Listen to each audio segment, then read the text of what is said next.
pledge allegiance to the flag of the United States of America and to the republic for which it stands, one nation, under God, indivisible, with liberty and justice for all. Thank you, everybody, for coming this evening. Go ahead and call the roll. Trustee Spurling. Here. Trustee Lee. Here. Trustee Hines. Trustee Youngerman. Yay. Trustee Marisak. Yes. Trustee Bond. Here. We're all here. Item 4, public participation. This is the 2-minute opportunity for any member of the public to talk to the board on any topic, assuming you're not on the agenda and you're speaking later. All right, hearing no one, we'll move on. I'll read the consent items and entertain a motion for approval. Minutes of the village board meeting of July 25th, building report for July of 2016, accounts payable through August 4th, 2016, cancellation of the August 16th committee of the whole, and my microphone is really loud, I feel like. Motion to approve consent? Second. Trustee Marisak. Yes. Trustee Bond. Yes. Trustee Spurling. Yes. Trustee Lee. Yes. Trustee Hines. Trustee Youngerman. Yes. That carries unanimously. Thank you. Items for separate action. Item A, we have recommendation of Plan Commission of PC 2016-020, AZFP, annexation, rezoning, and final plat located west of VVF on Alcott Road, Old Dominion Freight. And this is the same items as A, B, and B, correct? Correct. Okay, so we'll handle these in tandem. I'll just read B. Ordinance 1735, annexing territory, zoning, and approving a final plat for Old Dominion Freight Line, Alcott Road. This is the first reading. We won't take action on that. With that, I'll ask Director Young for a summary. Thank you, Mr. President. Tonight, you have before you a recommendation from the Plan Commission for annexation of approximately 18.5 acres of the site just immediately west of VVF on the north side of Alcott Road. The requirements for annexation also go with a rezoning of the property to M2 General Manufacturing, and in this case, there's a final plat approval involved as well.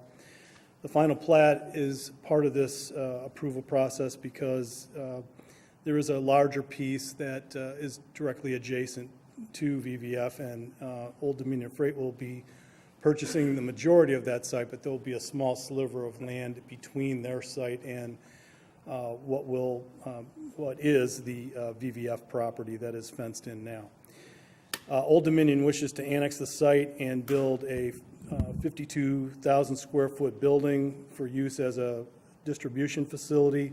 There will be offices and a fueling station involved in the site planning of the property. The site complies with all setback requirements, parking requirements, and zoning, zoning bulk standards for FAR and the like. A lighting deviation will be discussed later tonight in conjunction with 3 other lighting deviation cases that were reviewed by the commission last week and are part of the zoning ordinance requirements. There was a recently submitted traffic study, which our engineers are reviewing at this time. The site plan includes site plan and plat include a 66-foot wide right-of-way for Alcott Road. We believe that it would be appropriate for the village to require an 80-foot right-of-way in front of the facility for future planning of Alcott Road and capital improvements at a later date. So staff is recommending approval of the annexation, rezoning, and final plat at this time, subject to final engineering review of the traffic study. There is a landscape plan that still needs to be submitted and reviewed, along with village attorney review. Again, this is first reading, so action would be requested in 2 weeks. Commission concurred with the staff's recommendation. Thank you. Is there any questions of staff on this item? And that right-of-way has been resolved, correct? I believe that that's been resolved. It will definitely be resolved within the next 2 weeks. All right. Can I make a recommendation to, I guess, make a motion to accept the Plan Commission's recommendation, right? Sure. I'll take that Okay. as a motion. Second? Any discussion? That's item A. Trustee Lee? Yes. Trustee Heinz? Trustee Youngerman? Yes. Trustee Marisak? Yes. Trustee Bond? Yes. Trustee Spurling? Yes. That carries 6-0. And Item then B is the ordinance. in the regards to ordinance 1735, can we put this on the consent agenda with the recommendation that it's going to be accepted so these gentlemen don't have to come back next time? They keep Anybody coming opposed? these. Not hearing Anybody any. opposition to that? Not to put the petitioner on the spot, but would anybody like to address the board? You certainly don't have to. We already voted to accept the recommendation. It looks like we'll be putting this on consent next week or in 2 weeks, so you're certainly welcome to come back in 2 weeks, but we won't be discussing it. Okay? With that, we'll move on. Thank you for coming. Welcome to the Village of Montgomery. Do we need a motion on consent? Not No. usually. Okay. All right, move on to item C, recommendation of the Plan Commission of PC 2016-021Z regarding fences. This is a text amendment to Section 4 of our zoning ordinance. Director Young. Thank you.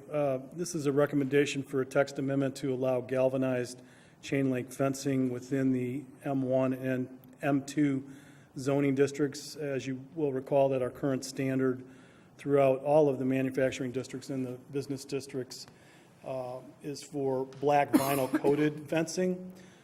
Staff has received a number of requests to allow galvanized fencing in the industrial areas in the past.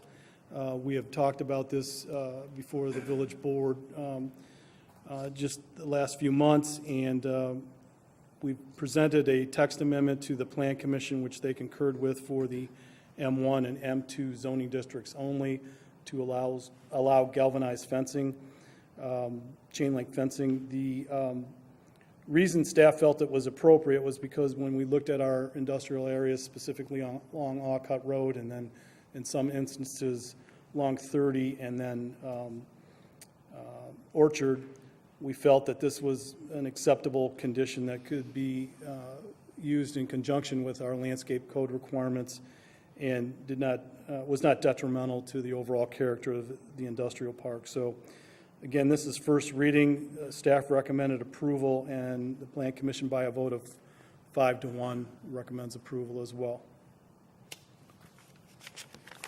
Okay, What so this was is the- item C and D. What was the basis for the one objection? I think that the commissioner felt that it would continue to be an upgrade, I guess, to require the vinyl coated fencing, even in the industrial area. Subjective. Okay.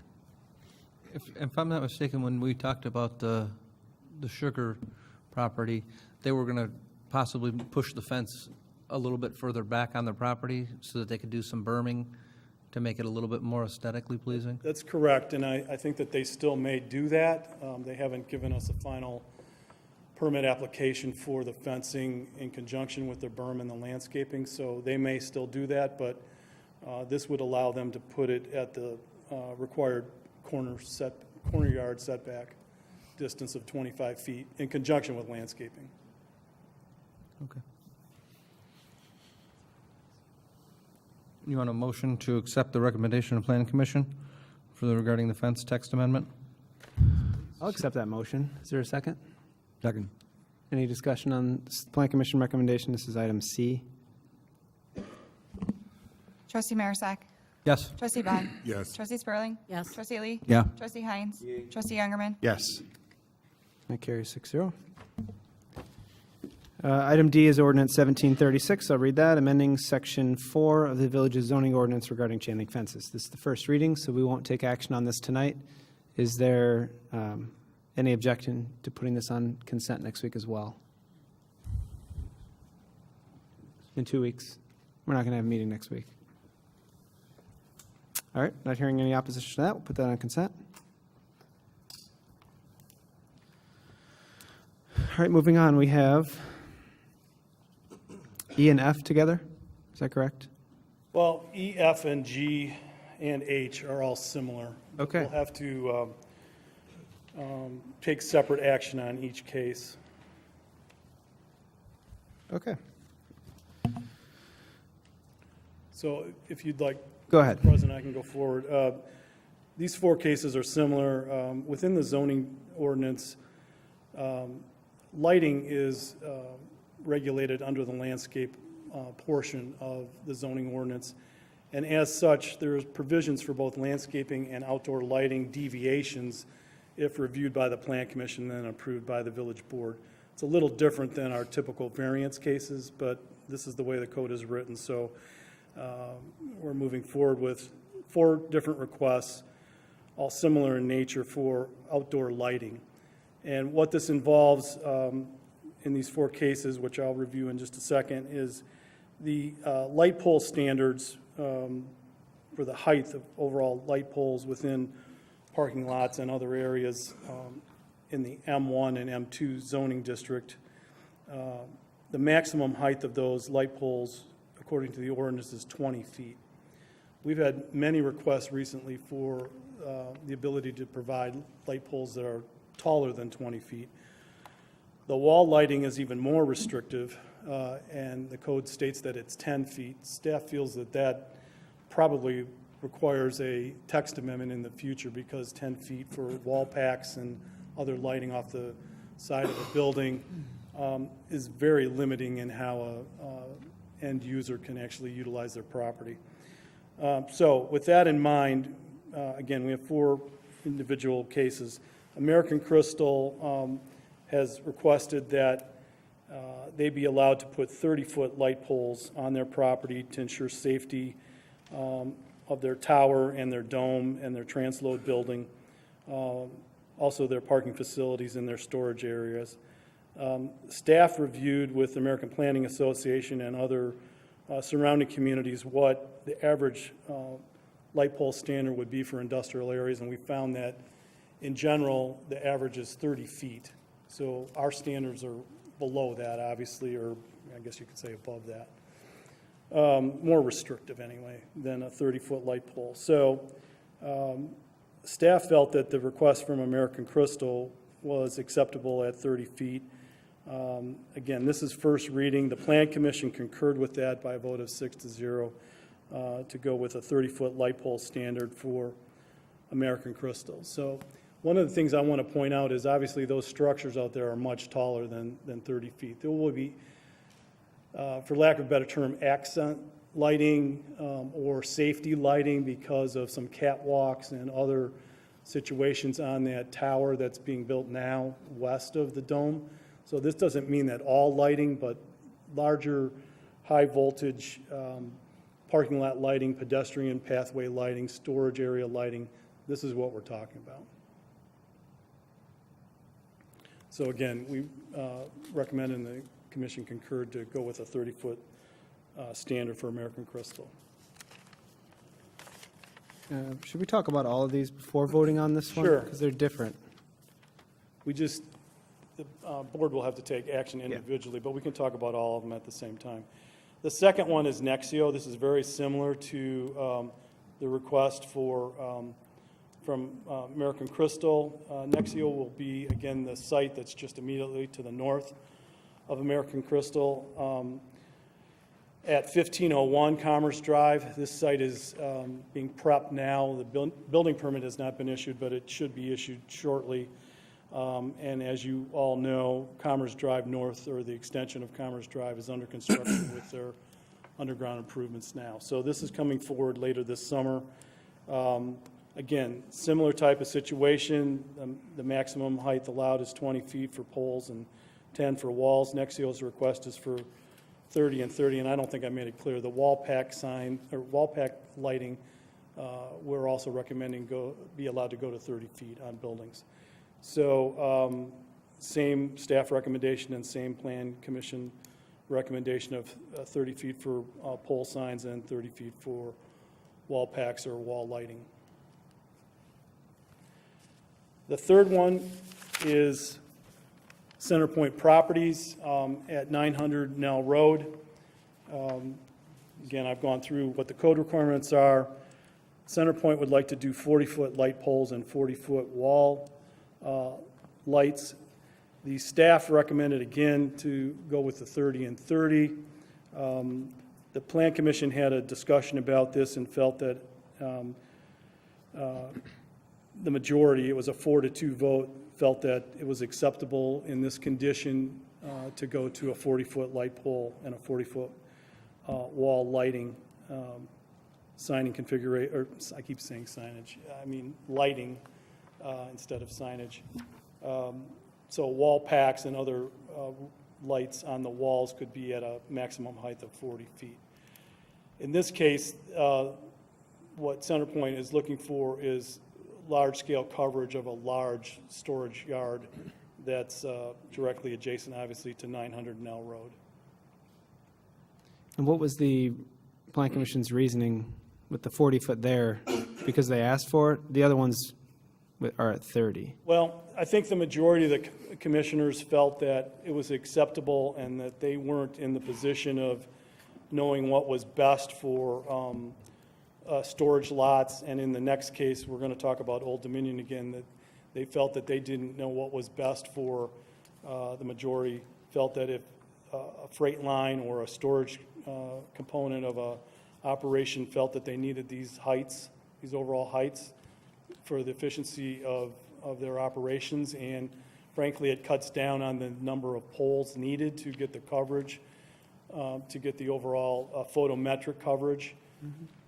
It's a cost savings in some regard because you do not need as many light standards to go up. So in some cases, as we'll discuss in a minute, in Old Dominion's case, they felt that because of the narrowness of the site and the ability to get coverage without interfering with traffic of their semis and other vehicles in the yard, that this was just more efficient and safer for them. So in the CenterPoint proposal, it was 40 and 40. In Old Dominion's case, they felt that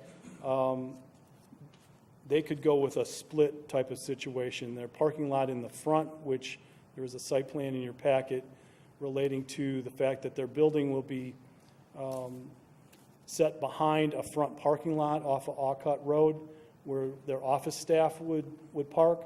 It would be acceptable to go to a 30-foot light standard there, but in their storage yard and dock areas, if you will, to the rear of the office building, the majority of the site to the north would be beneficial to them to have a 40-foot maximum light standard, both for lights to be mounted at or near the top of the building that reflect down to the storage yard, and then the poles on the perimeter itself. So in that case, again, the commission recommended to go with a 40-foot in the storage yard area and 30 feet in the parking lot area in the front along Alcott by a vote of 4-2. And I think the way the lights are now being made, the deviation of where it goes, and CenterPoint being very huge lot, Old Dominion being, like they say, the bigger lights back where the trucks are, where these trucks park all the time.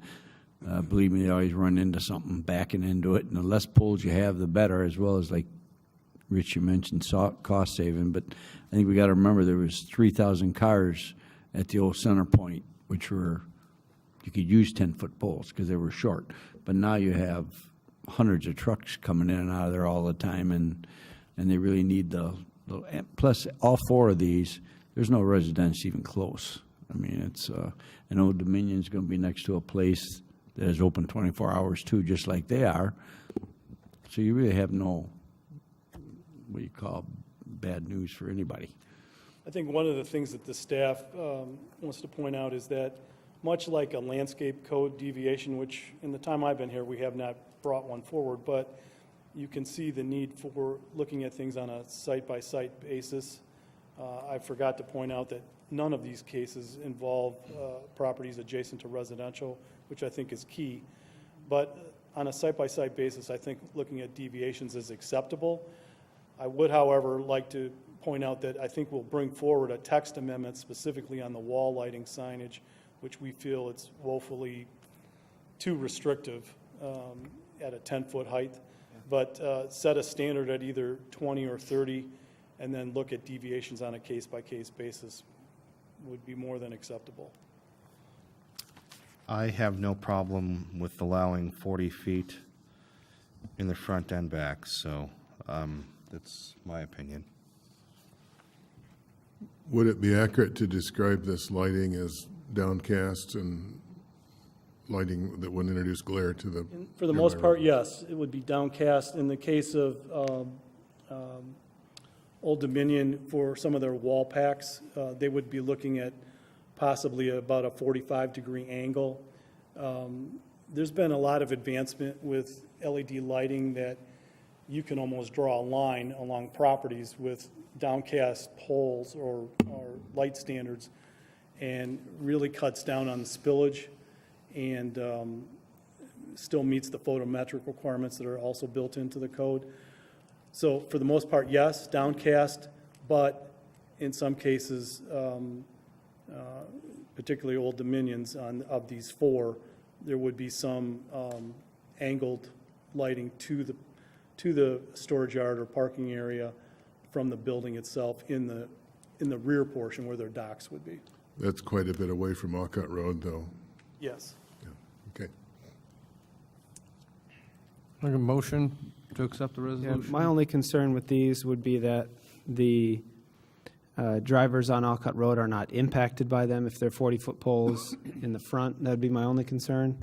IDOT came in and put, 80-foot poles at 30 and 31 that you can see from every neighboring community. So, I'm sensitive to that fact that you can see the lights that high. I understand that each one of these poles could save the developer $5,000 or $10,000 each.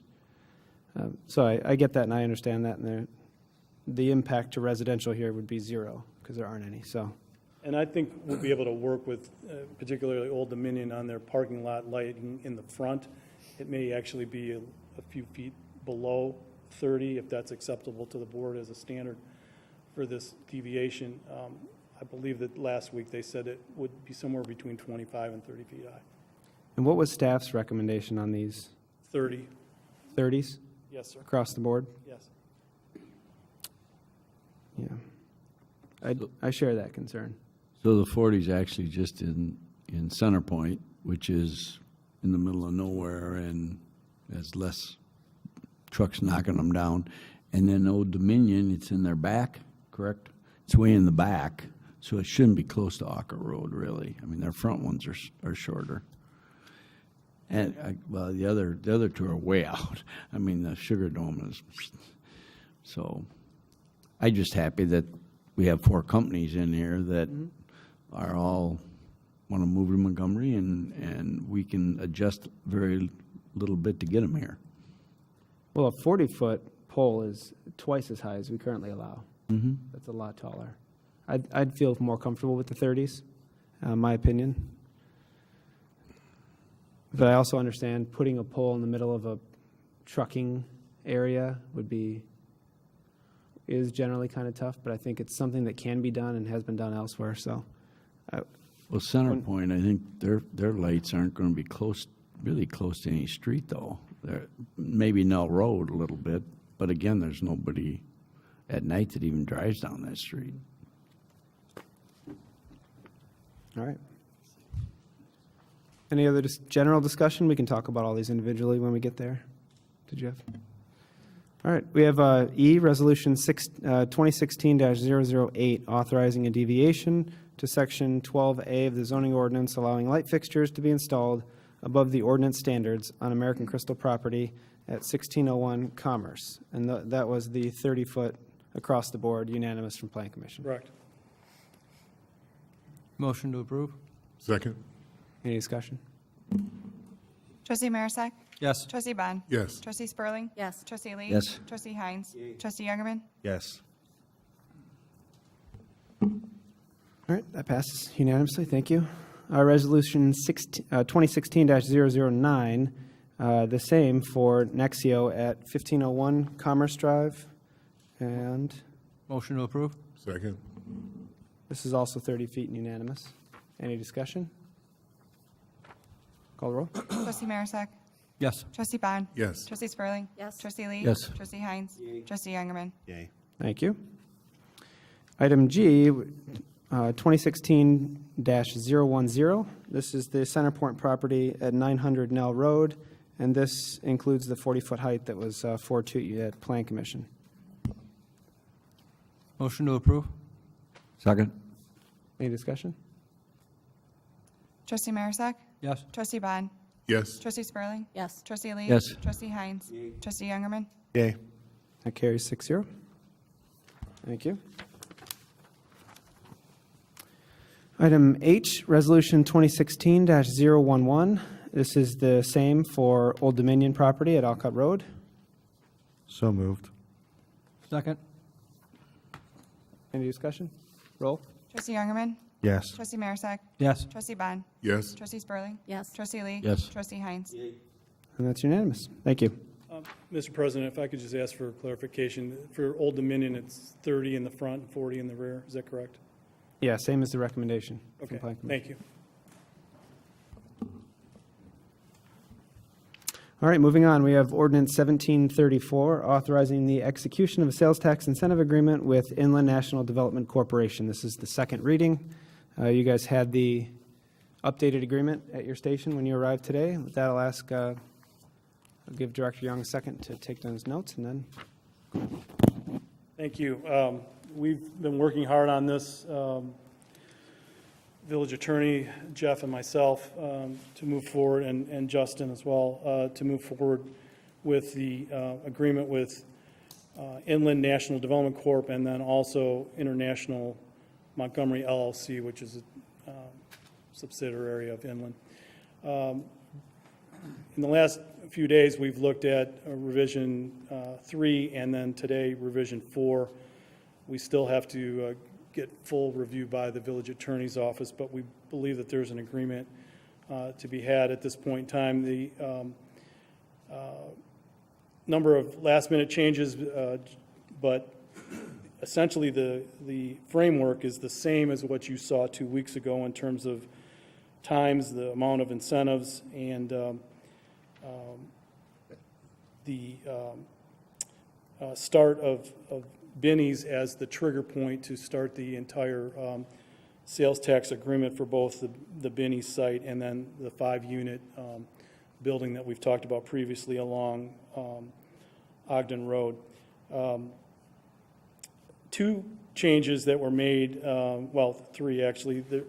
There are 2 separate property owners, and as I've mentioned, one is Inland National Development Corp. And the other is International Montgomery LLC. Those are identified in the agreement. Inland National Development Corp. is the owner of the 5-unit building site, and then International Montgomery LLC is the owner of the property that is the old Office Depot, which will be converted to the Binny's. So just for clarification purposes. The third item is, that's been added since you saw this last, was dealing with the board's request for wording that had to deal with the possibility of changes in the state's distribution of the municipal portion of the sales tax. So that wording has been added and has been obviously now included and agreed to by Inland. So with that in mind, the staff is recommending, this is the second reading, the staff is recommending approval subject to village attorney review of the final document. And moving forward, we know that Binny's in particular is very interested in getting going as soon as possible on the property. We're in the middle of the process of second review of the building plans for that site to be issued a building permit. Okay. Thank you. Any comments from the board? No. I appreciate Inland being agreeable to that change with the state. Stan brought that up at our last meeting. God forbid if anything happened, we can't afford to pay out money that we never got. So I certainly appreciate that. If there's no comments, I entertain a motion for approval. Second. Second. Call the roll, please. Trustee Heinz. Trustee Youngerman. Yes. Trustee Marisak. Yes. Trustee Bond. Yes. Trustee Spurling. Yes. Trustee Lee. Yep. That carries 6-0. Thank you. Item J, Resolution 2016-005, authorizing redevelopment projects within the U.S. Route 30 and Fifth Street redevelopment project area. At that, Thank you, President Brawley. The budget for TIF number 1 included 3 projects to be completed during fiscal year 2017, including flood detection measures, rough grading and seeding of a lot of $50,000, and then Pearl Street storm sewer of $362,000. There are 3 items on the agenda tonight for consideration by the board. The first is Resolution 2016-005, and the resolution authorizes all 3 projects as TIF eligible so that the monies within the TIF can be spent on those projects. Do you want me to go through each one now, or as the board considers them? go through them now. Okay. The second is Resolution 2016-006, and it expresses the village's intent to reimburse the village for the Pearl Street storm sewer project from the proceeds of debt certificates. What this does is it sets the date at which the village can then be reimbursed by those debt proceeds. So anytime after this is approved, the village can utilize those funds. The third item on the agenda tonight is Ordinance 1733, authorizing the issuance of those debt certificates. Staff is asking to have this item tabled tonight until after the bids are received and a timeline is set for the project itself. We don't want to have debt outstanding and have to pay interest on it if the project's not going yet. So we ask that the third item be tabled. I could answer any questions at this time. Director Van Voren, would you please refresh my memory? How many years were left on this TIF? There are approximately 13 years left on this TIF. Okay. And the debt is going for 10 years, correct? Correct. Thank you. And we'll be using monies that have already accrued within the TIF district, which I believe were close to 200. Correct. Right now, there is approximately $200,000 in the TIF already.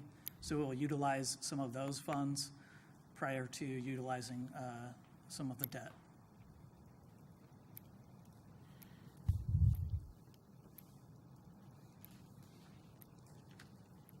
All right, if there's no other questions, I'll entertain a motion for item J, Resolution 2016-005.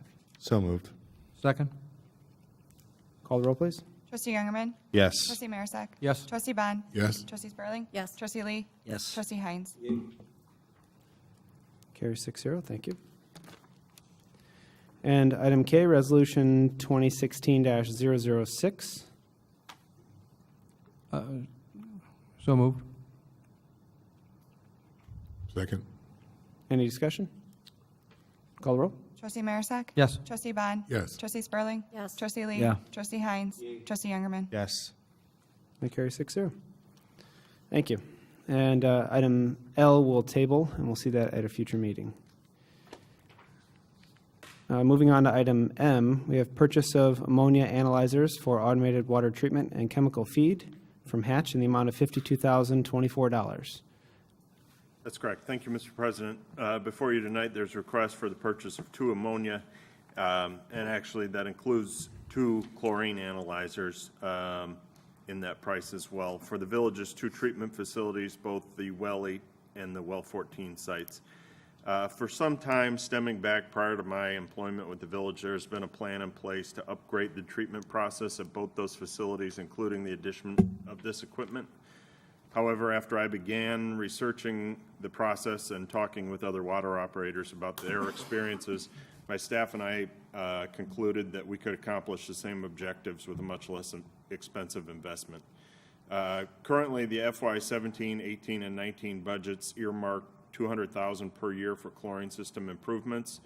However, our modified request is for approximately $26,000 per facility to add ammonia and chlorine analyzers, which help the operators better automate the process and will provide for continual adjustment to the chemical feed to avoid walking a fine line between chemical overfeeding, which can lead to taste and odor concerns, in some cases skin irritations and other reactions. However, that scenario is better than feeding too little chemical and not reaching the appropriate level of disinfection throughout the system. So tonight the request is for $52,024. That covers the procurement, startup, and training on these new devices for the 2 facilities. We will continue to evaluate what upgrades will be needed at the village's lime softening plant. Since we've recently added polyphosphate system at that site, it's still kind of under review at this time. So an additional request will be forthcoming in the near future to address that. However, we still believe that all 3 sites will fit comfortably within the fiscal year 17 budget, allowing us to reprioritize the unencumbered balance for this year and the following 2 years' budget allocations. If there's any questions, I'm happy to entertain those now. Thank you.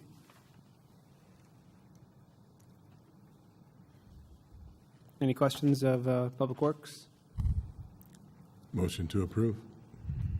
Second. Call the roll. Trustee Bond. Yes. Trustee Spurling. Yes. Trustee Lee. Yes. Trustee Heinz. Trustee Youngerman. Yes. Trustee Marisak. Yes. And carry 6-0. Thank you. We don't have any items for discussion. Any new or unfinished business? I wanted to ask Director of Public Works, Hoppenstead, for an update on the polyphosphate. It's been going now. Any word from residents? Any noticeable results? We began feeding polyphosphate at the lime softening plant at the beginning of June. We have monitored the system, and we saw it quickly starting to take hold in the areas where we anticipated seeing it. Nothing really to note from residents. I've reached out to a few who had historically had problems. I'm pleased to report there's been some improvement. We anticipated that during the first 90 days of feeding polyphosphate that conditions would actually get worse, and in one case I've heard of a resident who said they have seen a worsened condition. However, we anticipated that as part of the process, the first 90 days as it kind of takes its effect. Conditions could have worsened before they got better. So as we continue to get further into this, and I think we have a few more weeks yet before the 90-day window, if you will, and that's not a steadfast timeline. It could, it could be more like 120 days. It's hard to really say, but it's positive to hear that there has not been any real complaint. In fact, in many cases, there's been some good feedback. While minor, we're headed in the right direction. Any word from Mr. Kennedy? I've talked to him, and he has reported some improvement. Nothing major, but we're headed in the right I didn't direction. go down the right path. Thank you.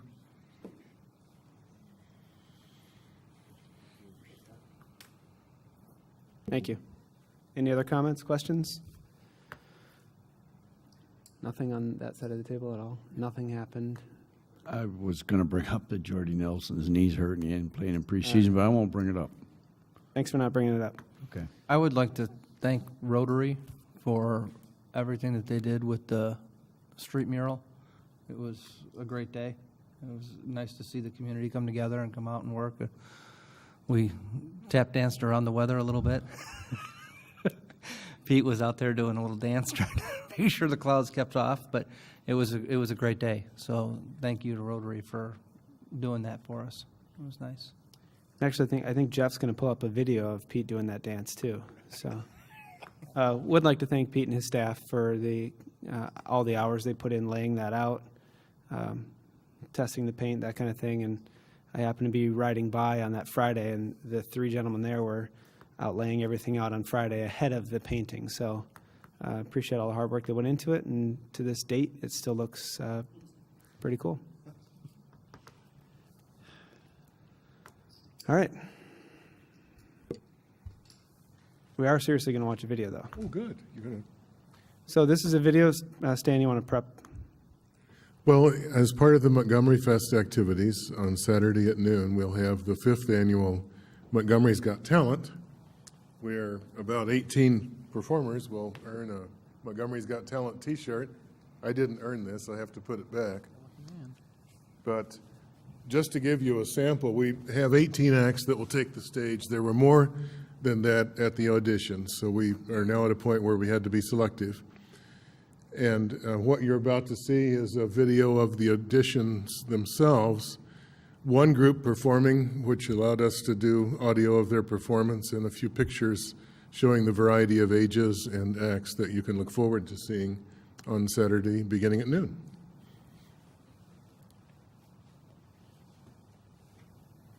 Would be just one night stand. He asked to see me next week, and I told him he could. He asked to see me, and I told him he could. Now something tells me I'm into something very good. Imagine I think about